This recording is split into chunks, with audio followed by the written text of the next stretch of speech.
Alright, the time is finally here. We are making the Firestaff Ice Gauntlet build. A lot of people have been asking me this for a while now. I see it every day in Twitch chat. People are asking me, do I have a build? I have a link for it, but I never had a video for it. So, for you guys who have been wanting this for a while, we're finally going to make this. And this is my Firestaff Ice Gauntlet build. This is going to get you through your wars. This is going to get you through your OPRs. This is built more as a caster and large-scale PvP fighting. You can tweak this a little bit for open world and 3v3 arenas, but just know that this is built more for a war setting where there's a lot of people fighting you. So let's get into it. So the first thing we're going to take a look at is the attributes right here. We have gone for 150 con. Mainly for the minus 10% in critical reduction. This is the only way other than using the bad artifact helmet to reduce critical damage. For those of you who are new to the game, there used to be a perk called Resilient that was in New World, and what it did was it reduced crit damage. They removed it from the game and they just added a base crit reduction to all classes. However, in light armor, you only got basically the equivalent of 3 resil, so getting any amount of crit reduction is very much needed. But even this isn't enough, and we will explain why that is the case later. But that will be mainly for you fighting light armors, not just you being in light armor. And up here, you're going to see we took 25 dex. Firestaff does not scale off of dexterity, but we put 25 points into here because rather than having 500 int, we're going to take 5% crit chance. And I'm going to show you it over to the right a little bit why we do that. And then the rest goes into intelligence. Of course, if you feel more comfortable, you could obviously pull this back to about 430 int and then make this 200 con if you wish. But this is how I build it. Now, the reason I was mentioning the crit earlier is because over here, you're going to notice that we have a almost 30% crit chance with a 45% crit bonus. We'll talk about where all that crit chance comes from, but that's why we have the 25 dexterity. There's a bunch of other stats over here that we'll talk about a little bit later. But, yeah, we will get to these when we talk about the armor and weapons and why they matter. So, let's scroll on down to the weapon trees. These are the trees that I've been playing for a while. I've done different variations of each.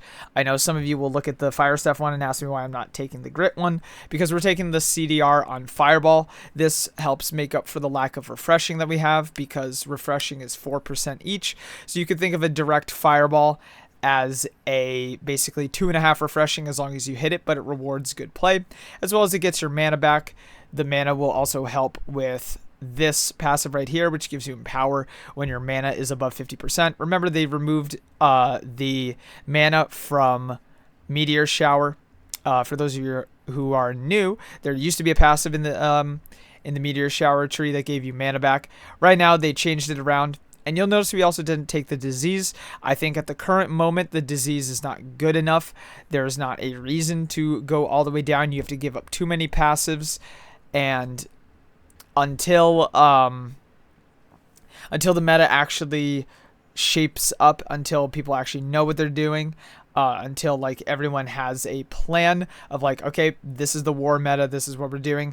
I don't see the need for the disease here. The only place that this is really going to matter is if you're slamming point, but why do you need to be slamming point with Meteor Shower, giving up some good passives somewhere when there's a VG-IG that with one scream is disease capping people immediately? Your disease, if we're being completely honest, is not needed. And we're just going for raw damage based on the Firestaff gameplay for quad DPS. Well, you're going to look at the Ice Gauntlet tree here. We're having our Storm, we have our Shower, we have Tomb. The passives don't really matter outside of the blocking stamina and these. This is your biggest one. Guys, if you're being attacked by a hatchet, just block with the Ice Gauntlet. The hatchet does the least stamina damage in the game. Just start blocking with this. They may either give up or, it may be long enough to survive for a teammate to help you. But this is going to be your lifeline against that. And we'll talk about what to do about the SNS in a little bit. But these are the trees I'm running.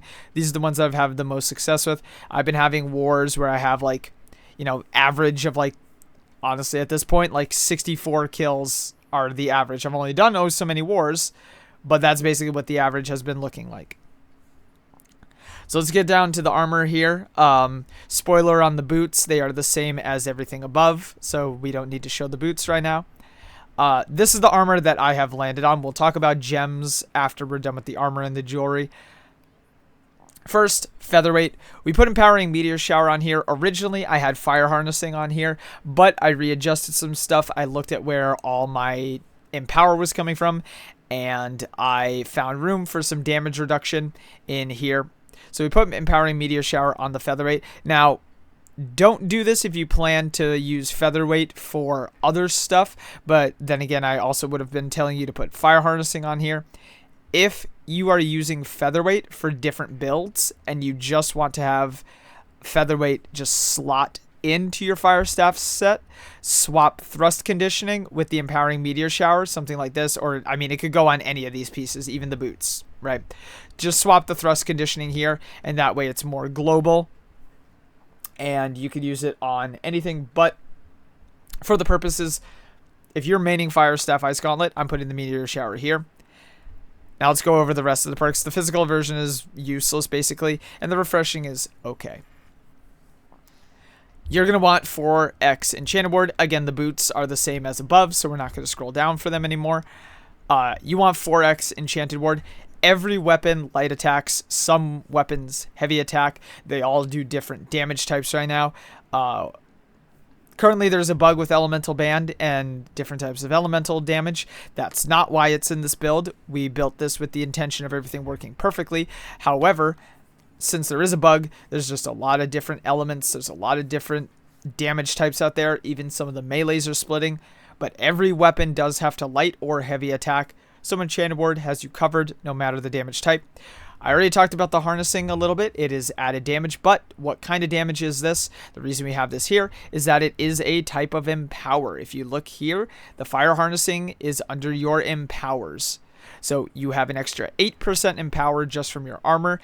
If you didn't take harnessing, it would be very difficult for you to hit empower cap. And so this is part of the way that you do it. And it is a very good damage increasing perk. The two perk that I would recommend for the fire staves would be enchanted ward and fire harnessing. These are the two that I would look for first when going for this build. There are other builds you could do with Firestaff if people want to play with Burnout, if people want to play with Ice Spike, but that's not what we're building here, and that's why we're having harnessing on the gear. Now finally, you're going to notice the 4x thrust conditioning. Again, same thing for the boots. The reason we're doing this is that thrust damage is not as dominant as it was last patch, but it is still there. And so the biggest weapons that are going to be the thrust damage dealing are going to be musket and spear. Sure, you may get hit by a rapier every now and then. Leaping strike is also thrust. Steadfast from the greatsword is thrust. The main offenders of thrust damage are going to be spear and musket.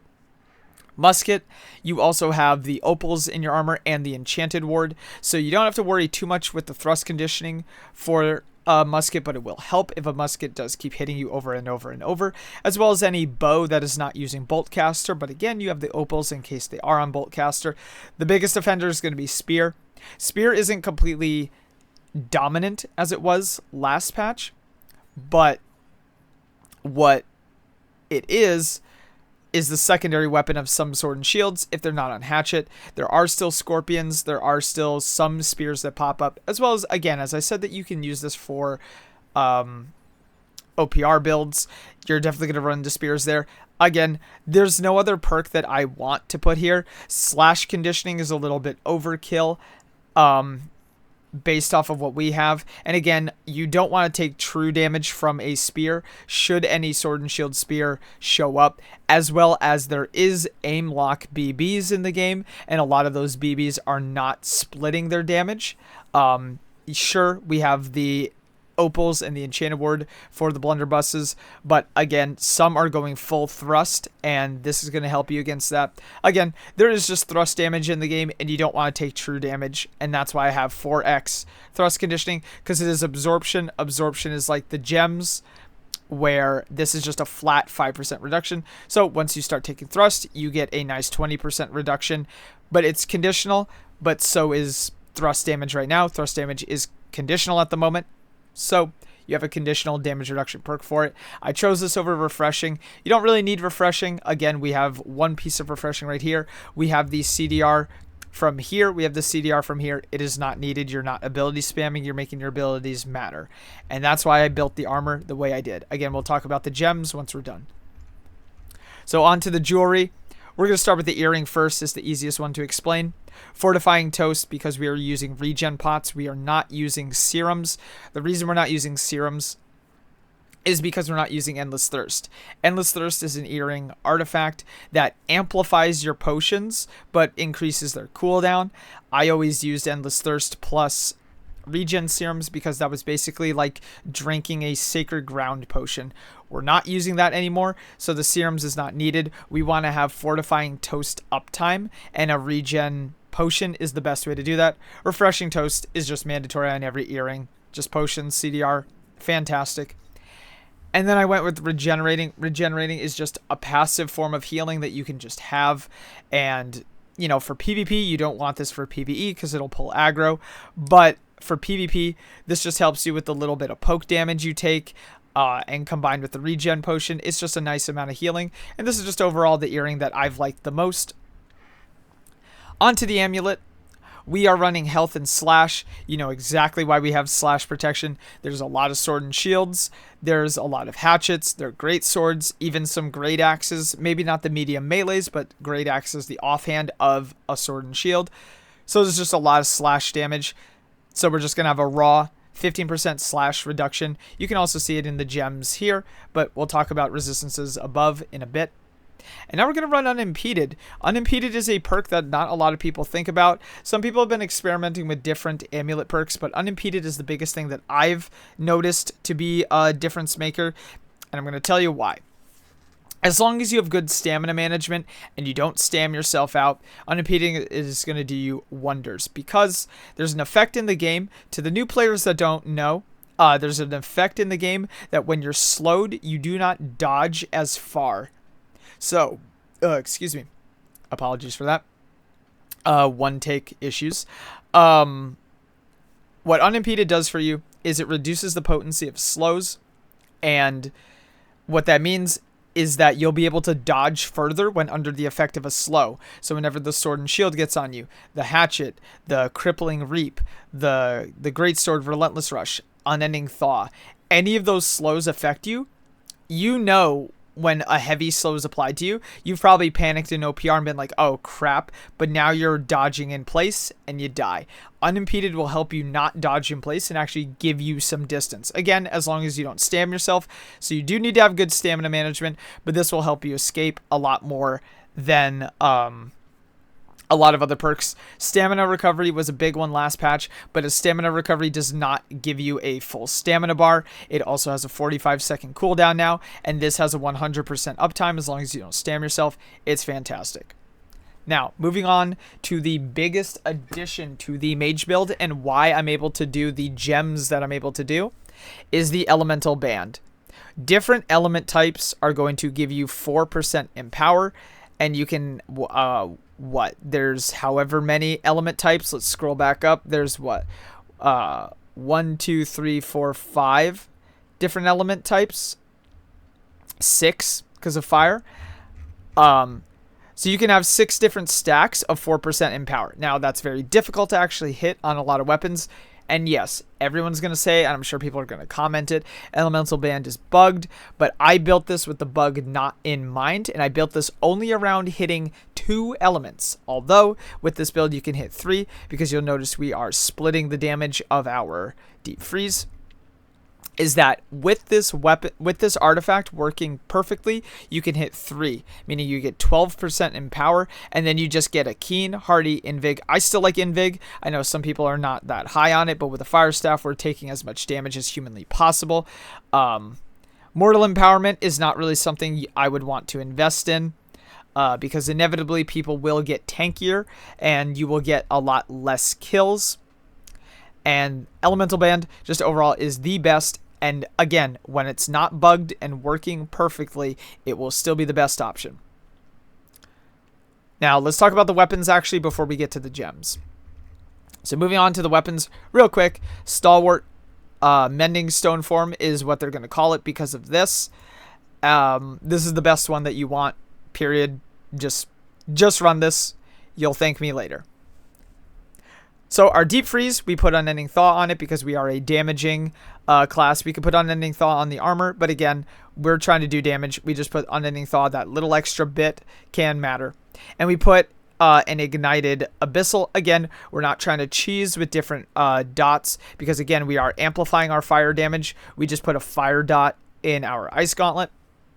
And again, we are splitting it into Void because this is how we hit 2 different damage types. Again, it is working as intended when I built this. Our Firestaff has an Ignited Emerald in it because we can get some massive execute kills. And we have Keen, Disdained Infliction, and Penetrating the Empowered. Disdained Infliction is an amazing perk for the Firestaff right now.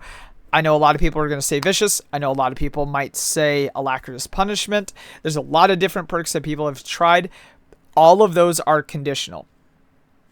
Vicious is conditional that you crit. Alacritus is conditional that they have haste. Disdained Infliction, you just have to hit the target. That's it. And it actually makes your Smolders have a kill threat.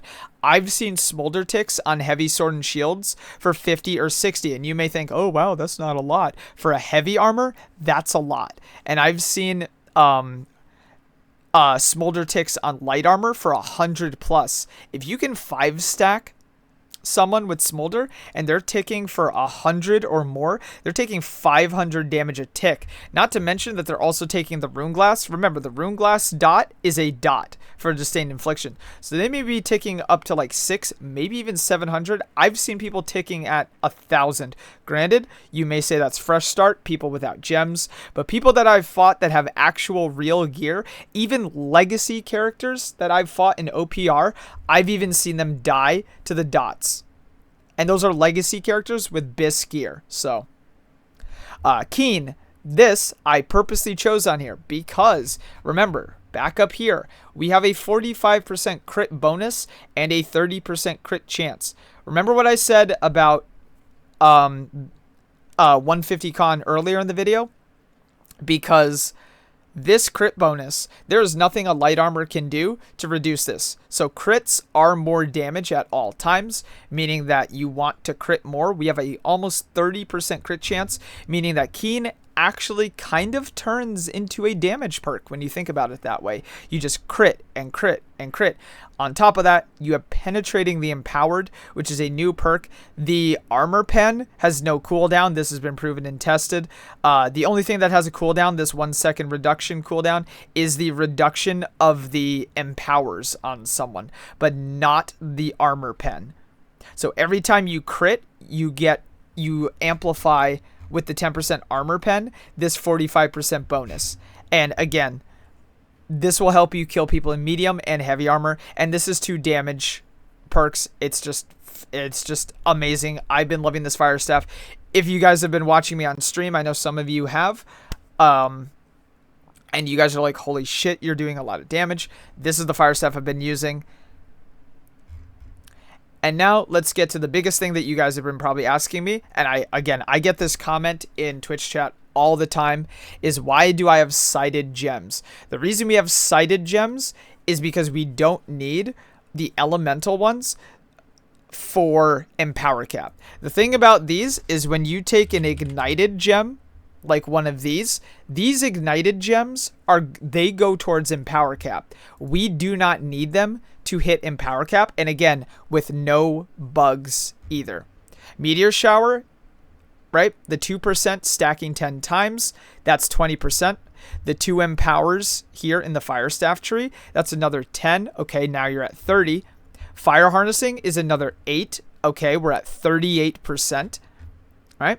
Honing Stone, and you can check up here, right? You see Powerful Honing Stone, that's another 7%. Okay? That's a lot of Empower. And that's just off of like the passive things right there. And that puts you to 45% in power. Just with what I just mentioned there.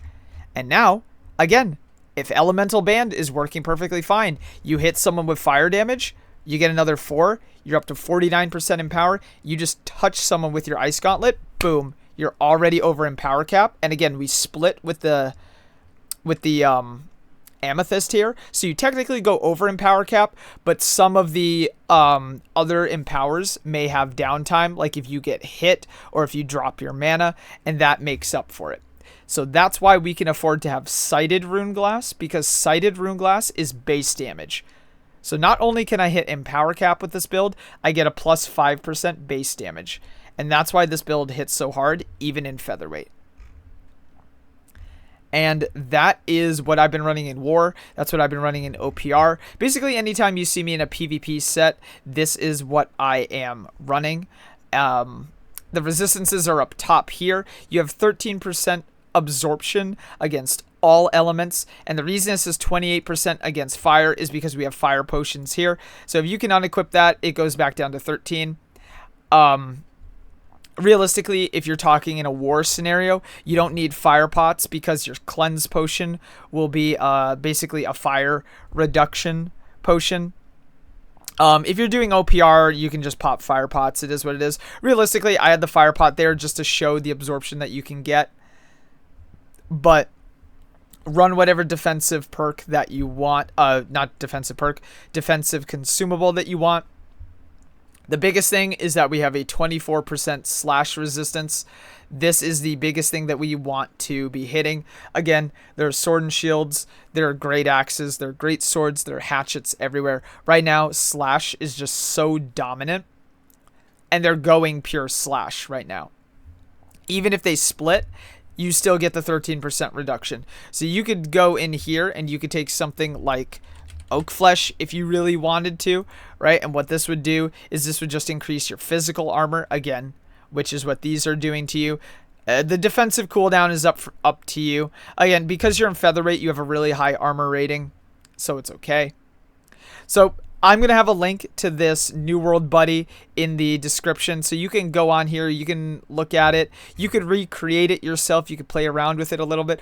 Also, when I was talking about in power cap, I didn't even include Rune of Helios, I just thought of this, and this is a 20% in power, but again, I didn't even include this in my calculations, right? So there's still another 20% in power just sitting right here.